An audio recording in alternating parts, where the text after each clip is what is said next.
Dhyan,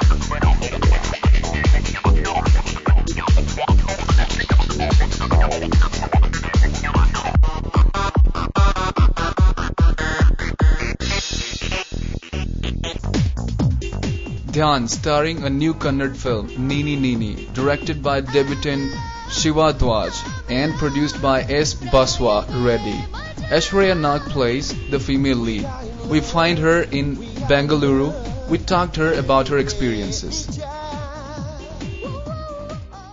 Actually, Dhyan ಹೇಳ್ಬೇಕಂದ್ರೆ ಅವರು Bollywood hero. So ಇಲ್ಲೂ ಕನ್ನಡದಲ್ಲೂ ತುಂಬಾ ಹೆಸರು ಮಾಡುವಂತ ಹೀರೋ. ಸೊ ಅವ್ರ ಜೊತೆ ಮಾಡಿದಾಗ ಸ್ವಲ್ಪ ಭಯ ಆಯ್ತು ಸ್ಟಾರ್ಟಿಂಗ್ ಅಲ್ಲಿ, ಹೇಗ್ ಮಾಡೋದಪ್ಪ, ಯಾಕಂದ್ರೆ ನಾನು ವೆನ್ ಐ ವಾಸ್ ಚೈಲ್ಡ್, ನಾನು ಅರೌಂಡ್ 5th ಸ್ಟ್ಯಾಂಡರ್ಡ್ ಇದ್ದಾಗ ಅವ್ರ ಫಸ್ಟ್ ಮೂವಿ ನೋಡಿದ್ದೆ. So since I was a child ನಾನು ಅವರಿಗೆ ನೋಡ್ತಾ ಇದ್ದೀನಿ ಸ್ಕ್ರೀನ್ ಮೇಲೆ. ಸೊ ಅವ್ರ ಜೊತೆ ಮಾಡಿದಾಗ ಫಸ್ಟ್ ನಂಗೆ ಸ್ವಲ್ಪ ಭಯ ಆಯ್ತು, ಬಟ್ ಆಮೇಲೆ ಫಸ್ಟ್ ಶಾರ್ಟ್ ಆಗೋ ತನಕ ಭಯ ಆಯ್ತು, ಬಟ್ ಆಮೇಲೆ ತುಂಬಾ ಚೆನ್ನಾಗಿ ನನಗೆ ಕೋಆಪರೇಟ್ ಮಾಡ್ತಾ ಇದ್ರು. ಆಸ್ ಅ ಕೋ ಆರ್ಟಿಸ್ಟ್ ತುಂಬಾ ಚೆನ್ನಾಗಿ ಏನೇನು ಸಪೋರ್ಟ್ ಕೊಡ್ಬೇಕು ಆಸ್ ಅ ಕೋ ಆರ್ಟಿಸ್ಟ್ ಅದೆಲ್ಲ ಅವರು ಕೊಡ್ತಾ ಇದ್ರು. ಸೊ ಸ್ಪಾಂಟೇನಿಯಸ್ ಆಕ್ಟರ್ ತುಂಬಾ ಅವರು. ಕನ್ನಡ ಬರ್ದೇ ಇದ್ಲು ತುಂಬಾ ಚೆನ್ನಾಗಿ ಕನ್ನಡ ಡೈಲಾಗ್ಸ್ ಎಲ್ಲ ಪಿಕಪ್ ಮಾಡ್ತಾ ಇದ್ರು. So it was very good working with him.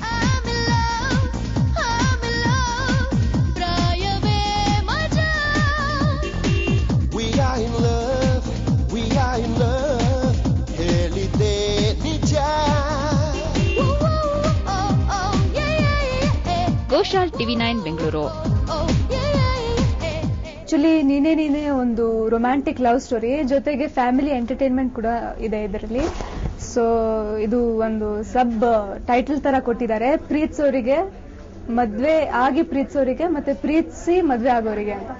So ಎಲ್ಲಾ ವರ್ಗದ ವೀಕ್ಷಕರಿಗೂ ಇದು ಟಚ್ ಆಗುತ್ತೆ. ಸೊ ಹಾರ್ಟಿಗೆ ಟಚ್ ಆಗುವಂತ ಒಂದು ಸ್ಟೋರಿ ಇದೆ, ಒಂಥರ ರಿಯಲಿಸ್ಟಿಕ್ ಆಗಿದೆ ಸ್ಟೋರಿ. ನೋಡ್ದಾಗ್ಲೇ ಕೇಳ್ದಾಗ್ಲೇ ನನ್ಗೆ ಅನ್ಸ್ತು ಆಕ್ಚುಲಿ ಇದು ನಮ್ ಸ್ಟೋರಿ, ಇದು ನಮ್ ಫ್ರೆಂಡ್ ಸ್ಟೋರಿ ಇರ್ಬೋದು ಅಥವಾ ನಮ್ ಸ್ಟೋರಿ ಇರ್ಬೋದು. ಸೊ ಅಷ್ಟು ರಿಯಲಿಸ್ಟಿಕ್ ಆಗಿ ತೆಗ್ದಿದ್ದಾರೆ.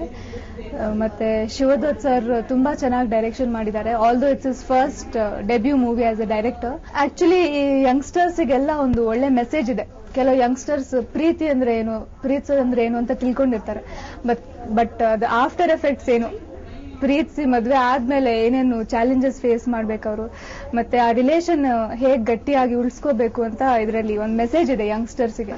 ಮತ್ತೆ ಈಗೆಲ್ಲ ಕ್ರೆಡಿಟ್ ಕಾರ್ಡ್ಸ್ ಯೂಸ್ ಮಾಡ್ತಾರೆ, ಮೊಬೈಲ್ ಫೋನ್ಸ್, ಕಾಫಿ ಡೇ, ಕಾಲ್ ಸೆಂಟರ್ಸ್. ಸೊ ಈಗೆಲ್ಲ ಈ ಕಾನ್ಸೆಪ್ಟ್ ಇಟ್ಕೊಂಡು ಒಂದು ಸ್ಟೋರಿ ಇದೆ. ಸೊ ವೀಕ್ಷಕರಿಗೆ ನೋಡಿದಾಗ ಇದು ನಮ್ದೇ ಸ್ಟೋರಿನ ಅಥವಾ ಫ್ರೆಂಡ್ ಸ್ಟೋರಿನ ಆ ತರ ಅನ್ಸ್ಬೇಕು ಅಂತ ಒಂದು ಆಬ್ಜೆಕ್ಟಿವ್ ಇಟ್ಕೊಂಡು ಈ ಸ್ಟೋರಿನ ಮಾಡಿದ್ದಾರೆ ಶಿವದತ್ ಸರ್ ಅವರು. ಸೊ ಒಂಥರ ತುಂಬಾ ರಿಯಲಿಟಿಗೆ ಹತ್ರ ಇರುವಂತ ಸ್ಟೋರಿ.